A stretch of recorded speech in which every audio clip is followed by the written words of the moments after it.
नमस्कार। स्वागत है आपका मेरे YouTube चैनल पर। मैं पंडित एनसी शर्मा। आज मैं बताऊंगा बहुत पतली भाग्य रेखा। इतनी पतली कि कभी कभी तो सूक्ष्मदर्शी से दिखाई पड़ती है, नंगी आंखों से दिखाई भी नहीं पड़ती।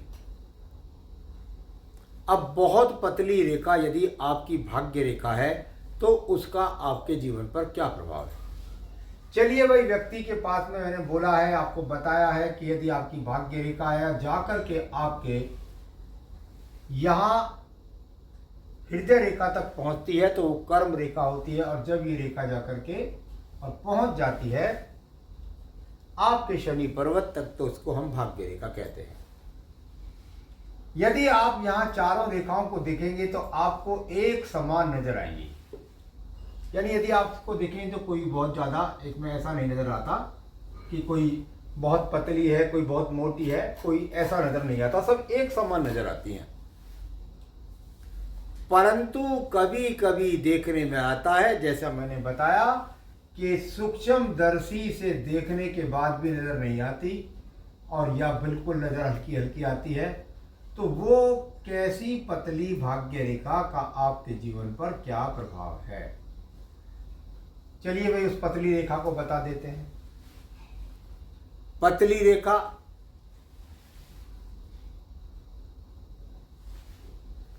मध्यम रेखा, थोड़ी हल्की भारी और बहुत मोटी रेखा।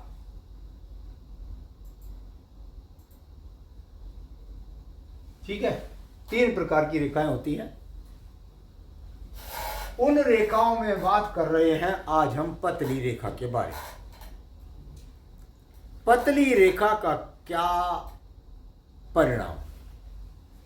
ये रेखा बराबर बैलेंस में है, ये बुद्धि रेखा भी बैलेंस के अंदर है, ये हृदय रेखा भी बैलेंस के अंदर है। लेकिन व्यक्ति की जो भाग्य रेखा है, चाहे वो निम्न मंगल पर्वत से निकल रही है, चाहे वो शुक्र पर्वत से निकल रही है, चाहे केतु पर्वत से निकल रही है, चाहे वो जाकर मणिबन से निकल रही है या चंद्र पर्वत से निकल रही है, लेकिन है बहुत पतली। कैसी पतली है।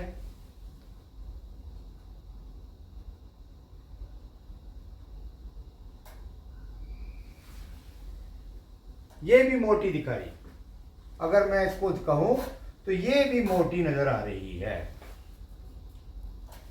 ऐसी पतली देखिए, बिल्कुल बारीक, बिल्कुल बारीक, बिल्कुल पतली, बिल्कुल पतली, बिल्कुल पतली। कहां से कहां तक मैंने अपने एपिसोड के अंदर बताया हुआ है कि बच्चे का जो भाग्य, जातक का जो भाग्य या जातिका का जो भाग्य है वो 5 वर्ष तक माता पिता के कर्मों के अनुसार भोग मिलता है। परंतु ये रेखा, पतली रेखा, बिल्कुल जहां से भाग्य शुरू हुआ वहीं से ही शुरू हो गई। मिली है भाग्य रेखा, पहुंची है शनि पर्वत पर। इसका मतलब धन के आगमन तो मिलते रहेंगे। कैसे धन के आगमन मिलेंगे, पतली रेखा से किस प्रकार का प्रभाव होगा। भाई मैं ऐसा नहीं हूं कि मुझको रोटी नहीं मिलती, लेकिन मैं ऐसा जरूर हूं कि किसी को भरपेट खाना मिलता है और मुझे 2 रोटी में सब्र करना पड़ता है। ऐसा नहीं है। मैं जिस जगह रहता हूं वो मेरा घर एक झोपड़ी नुमा है, एक पिन्नी के अंदर व्यक्ति अपना समय काटते हैं। बहुत से लोग तो पहाड़ की कदराओं के अंदर समय काटते हैं। जिन लोगों ने जीवन में ऐश्वर्य देखा है वो यदि अपने घर से बाहर निकलेंगे और कहीं घूमने जाएंगे तो वहां जाकर के देखेंगे कि व्यक्ति कैसे कैसे परिवेश के अंदर अपने आप को जीवित रखता है। देखकर भी आश्चर्य होता है कि इन लोगों ने सारी की सारी उम्र ऐसी जगह काट दी। भाई ये जीवित कैसे हैं। वो पतली रेखा यदि इस व्यक्ति के अंदर मिल गई और शुरू से लेकर के और आखिर तक चली गई, जीवन में भाग्य रेखा धन रेखा होती है। और धन भाई सब कुछ ही है। देश काल पात्र में बिना धन के आप जीवन को यापन कर जाएं, ये बहुत जटिल है। यहां पर किसी व्यक्ति के यदि बृहस्पति पर्वत पर ऐसा काला तिल आ जाता है, शुक्र पर्वत के अंदर काला तिल आ जाता है, बुध पर्वत खाली होता है, व्यक्ति को चिंता ही नहीं है धन की, ऐसी पतली रेखा का यह परिणाम भी होता है। वैरागी होते हैं, ना किसी के कपड़े से मतलब, ना किसी के मकान से, जहां छत मिली खुले आसमान के नीचे सो गए, वो पतली भाग्य रेखा। किस स्थान के अनुसार, भाग्य के अनुसार, कर्म के अनुसार ऐसी पतली रेखा मिलती है तो वो बहुत व्यक्ति के जीवन के अंदर जटिलता के साथ, कठिनाइयों के साथ उसके समय को व्यतीत करती है।